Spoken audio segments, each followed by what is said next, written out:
নমস্কার বন্ধুরা, আজ মহাশিবরাত্রি। আর এই মহাশিবরাত্রি উপলক্ষে আপনাদের সকলকে জানাই মহাশিবরাত্রির অনেক অনেক শুভেচ্ছা। আজ মহাশিবরাত্রি উপলক্ষে আমি Sujoy Garai, professional numerologist and rudraksha coach, আপনার মেন্টর, আপনার বন্ধু নিয়ে হাজির হয়েছি একটি গুরুত্বপূর্ণ টপিক নিয়ে। কেন এই বিষয়টি গুরুত্বপূর্ণ? কারণ আজকের এই বিষয়ের আলোচনা সরাসরি দেবাদিদেব মহাদেবের সাথে কানেক্টেড এবং ইমোশনালি আমার সাথেও কানেক্টেড। আজকের আলোচনা শুধুমাত্র আমার জন্য ইম্পর্টেন্ট নয় বন্ধুরা, আপনাদের জন্য খুবই ইম্পর্টেন্ট। তাহলে কি সেই আলোচনা? আজকের আলোচনা বন্ধুরা, মিথ ইন রুদ্রাক্ষ। হ্যাঁ বন্ধুরা, বাজারে বা মার্কেটে রুদ্রাক্ষকে নিয়ে যে ধরনের মিথ্যা বা গুজব রটানো হয়, আজকের আলোচনা সেই বিষয় নিয়ে।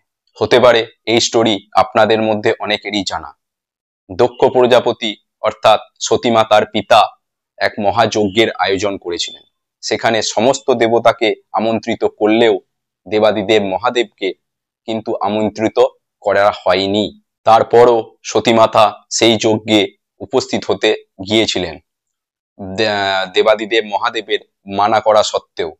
কারণ তিনি একজন পিতার কন্যা, পিতার প্রতি ভালোবাসা, স্নেহ, মায়া, মমতা থাকতেই পারে এবং সেখান থেকেই তিনি মহাদেবের মানা করা সত্ত্বেও সেই মহাযজ্ঞে উপস্থিত হতে চলে গেলেন।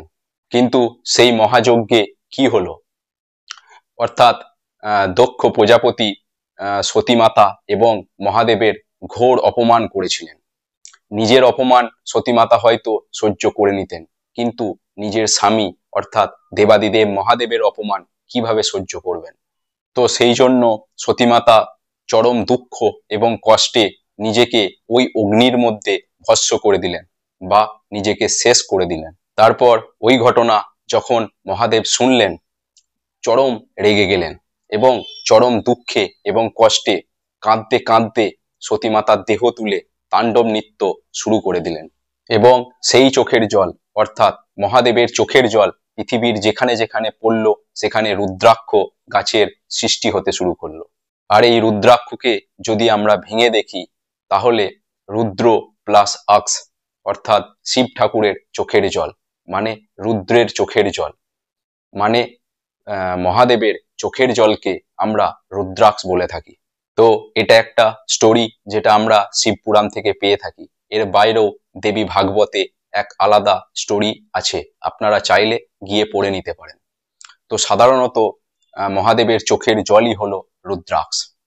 আর মহাদেবের সাথে ডিরেক্টলি কানেকশনের জন্য রুদ্রাক্ষ হলো সব থেকে বেস্ট এবং পাওয়ারফুল জিনিস।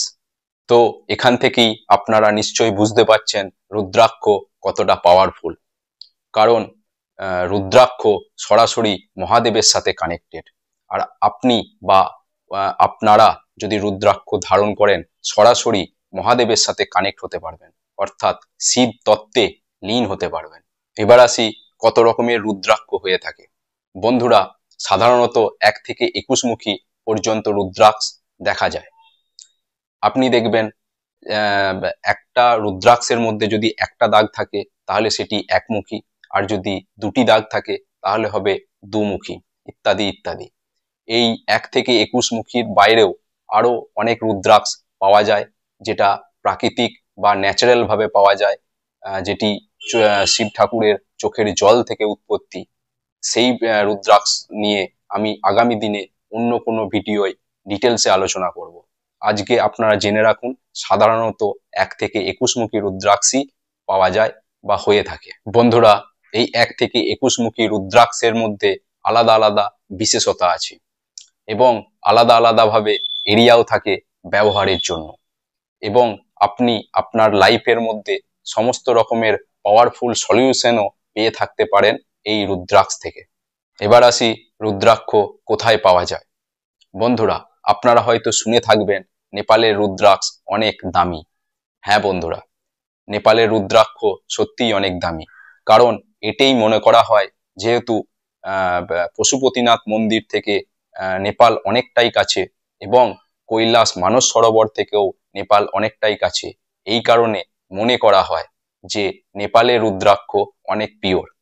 এটা অনেকে মনে করে থাকে। এই বিষয়ে আমি আপনাদের এটা বলতে পারি না যে নেপালের রুদ্রাক্ষই ভালো। এখানে আমি আপনাদের বলতে পারি যে অনেকে মনে করে থাকে। এর বাইরেও অনেক দেশেতেই রুদ্রাক্ষ পাওয়া যায়, যেমন ইন্দোনেশিয়ানের রুদ্রাক্ষ পাওয়া যায়, শ্রীলঙ্কায় রুদ্রাক্ষ পাওয়া যায়, এবং আমাদের দেশ ইন্ডিয়ার অনেক অনেক জায়গাতে রুদ্রাক্ষ পাওয়া যায়। তো এবার বলবো রুদ্রাক্ষ কেন পড়া প্রয়োজন বা এর বেনিফিটই কি আছে। প্রথমেই আপনাদের উদ্দেশ্যে আমি বলবো রুদ্রাক্ষ অর্থাৎ রুদ্রাক্ষ সরাসরি মহাদেবের সাথে কানেক্টেড। সেই কারণে এই রুদ্রাক্ষ যদি আপনি ধারণ করেন তাহলে সরাসরি আপনি শিব তত্ত্বে লীন হতে পারবেন। এর বাইরেও আপনার শরীরের যে অরা থাকে সেগুলিকে ক্লিনস করে থাকে। এছাড়াও আপনার শরীরের ব্যালেন্স ঠিক রাখে এই রুদ্রাক্ষ। এছাড়াও রুদ্রাক্ষ নেগেটিভিটি থেকে বাঁচিয়ে থাকে। আপনারা শুনে থাকবেন কালা জাদু, টোটকা, এটা সেটা অনেক ধরনের কথাই হয়তো আপনারা শুনে থাকবেন। এই ধরনের সমস্যা থেকেও রুদ্রাক্ষ আপনাদেরকে বাঁচিয়ে থাকতে পারে, কারণ মহাদেব রুদ্রাক্ষের মাধ্যমে আপনার সাথেই সব সময় থাকে। বন্ধুরা, এগুলি তো গেল রুদ্রাক্ষের দ্বারা আপনারা বেসিক কি কি সমস্যা থেকে মুক্তি পাবেন। এর বাইরেও যেগুলি আপনার লাইফে সাথে জড়িত এবং গুরুত্বপূর্ণ বিষয়ে রুদ্রাক্ষ আপনাকে সাহায্য করতে পারে, সেগুলি হলো আপনার রিলেশনশিপ, আপনার কেরিয়ার, আপনার হেলথ বা স্বাস্থ্য, টাকা পয়সা, ধন সম্পত্তি, এই সমস্ত বিষয়ে আপনাকে 100% সাহায্য করতে পারে এই রুদ্রাক্ষ। এই সমস্যাগুলি যেমন কেরিয়ার, রিলেশনশিপ, হেলথ, এই ধরনের সমস্যাগুলি নিয়ে আলাদা আলাদা সেপারেট আগামী দিনে ভিডিও আমি নিয়ে আসবো। কোন কোন রুদ্রাক্ষ আপনারা ধারণ করলে কি কি লাভ পাবেন সেগুলি আগামী দিনের আগামী ভিডিওতে আপনাদের জন্য অবশ্যই নিয়ে আসবো। এছাড়াও অনেক মানুষ যে বিষয়ে ইন্টারেস্টেড সাধারণত খুব একটা বেশি হয় না, সেটি হলো স্পিরিচুয়ালিটি। এই রুদ্রাক্ষ আপনাকে স্পিরিচুয়ালিটি শেখায়, ধার্মিক করে তোলে। বন্ধুরা, এই আলাদা আলাদা রুদ্রাক্ষ যেমন 1 থেকে 21 মুখী রুদ্রাক্ষ নিয়ে আগামী দিনে সেপারেট আলাদা আলাদা করে ভিডিও আমি অবশ্যই আপনাদের জন্য নিয়ে আসব, যা থেকে আপনারা বুঝতে পারবেন 1 থেকে 21 মুখী রুদ্রাক্ষের কি কি বেনিফিট আছে, কি কি আপনারা লাভ পেয়ে থাকবেন আপনাদের জীবনে।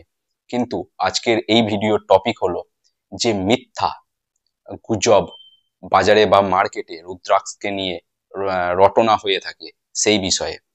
তো আজকের এই ভিডিওতে এই বিষয়েই আলোচনা করব। এইবার তার আগে এই ভিডিওয় যদি আপনাদের মধ্যে কেউ নতুন হয়ে থাকেন তাহলে এই চ্যানেলটিকে অতি অবশ্যই সাবস্ক্রাইব করে নেবেন এবং অল নোটিফিকেশন বেল অন করে নেবেন, যাতে করে আমি কোনো ভিডিও দেওয়ার সাথে সাথে আপনাদের কাছে সহজেই পৌঁছে যেতে পারে।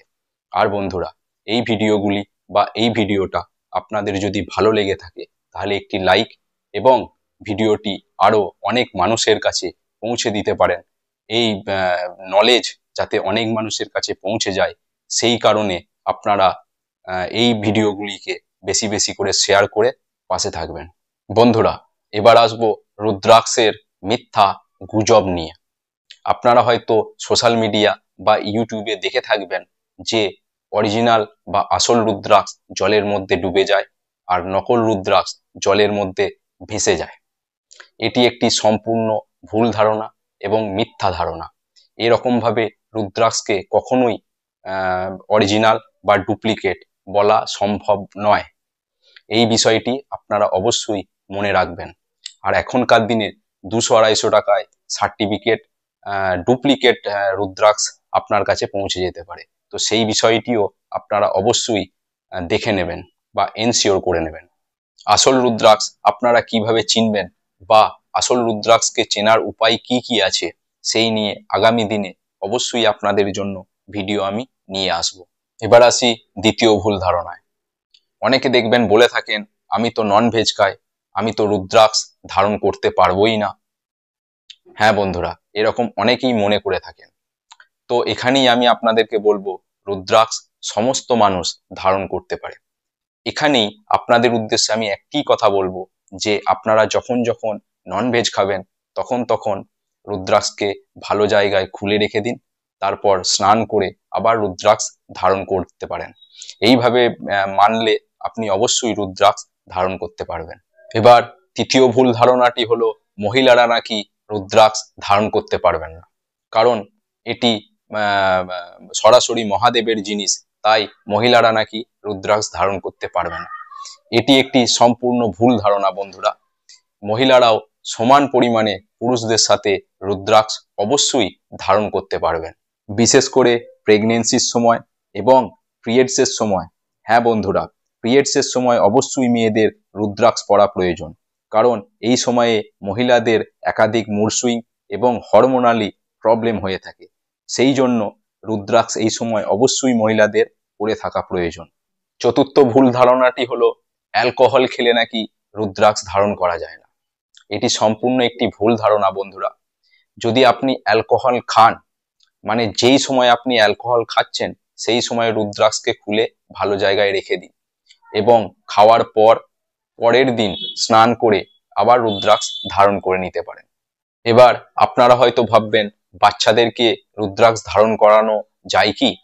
হ্যাঁ বন্ধুরা, বাচ্চাদেরকেও রুদ্রাক্ষ ধারণ করানো যায়, বিশেষ করে পড়াশোনার জন্য। এই বিষয়ে কি কি রুদ্রাক্ষ বাচ্চাদের জন্য রেকমেন্ড করা যায় সেই নিয়ে আগামী দিনে অবশ্যই আপনাদের জন্য ভিডিও নিয়ে আসবো। বন্ধুরা, শেষে আপনাদের উদ্দেশ্যে একটা সাবধানতা অবলম্বন করতে বলবো যদি আপনারা রুদ্রাক্ষ ধারণ করে থাকেন।